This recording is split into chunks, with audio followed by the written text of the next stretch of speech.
نخش في الموضوع على طول وبدون مقدمات. في حركة انتوا بتعملوها يا جماعة تبقى حركة مستفزة شوية. ايه هي الحركة؟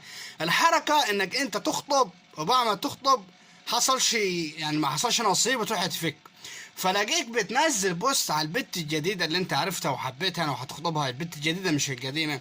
انت اجمل حاجة حصلت لي في الدنيا، انت حب عمري، انا من غيرك ما اقدرش اعيش. طب هو الحب الاولاني، يا فندم كان فيك، ولا حب من طرف اخر، ولا حب من رجلين مش من القلب، ما عشان نبقوا عارفين في ايه هو يذهب عندك ده.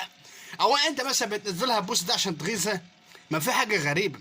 تخطب ممكن تاخد الخطوبه سنه ولا اتنين وما حصلش نصيب في الاخر وتروح تفك، تيجي تخطب واحده جديده تروح كاتبلها بالشركه كده. طب والاولانيه هو كان حب فيك ولا ايه؟ ما انا عارفين. بصوا اتضح لي من رؤيتي كده اتضح لي انه كله فيك، كله فيك وكله كذب وكله تمثيليه. مفيش حاجه اسمها حب، والله العظيم ما في حاجه اسمها حب، كله فيك، كله مظاهر كدابه، كله اي. حتى لو كنت بشوف اتنين بيحبوا بعض اكيد في مصدر رئيسي، في مصدر او حاجه ربطاهم.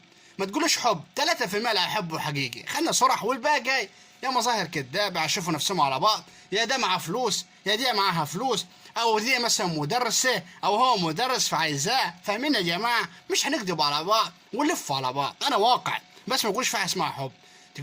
تبقاش تكتب شعر كده على الفيس واشوفك خارب الدنيا على الفيس وانت كنت بتحب واحده قبليها يعني. فبلاش كده، مفيش حاجه اسمها حب، بلاش كده. 3% دلوقتي، او اللي هي المشكله الاكبر، ممكن اتنين كبروا في السن فعايزين ايه يتعكز على بعض لحد ال50. هنكدب على بعض، ده التويات. شاير فيديو كيف اوفر التويات.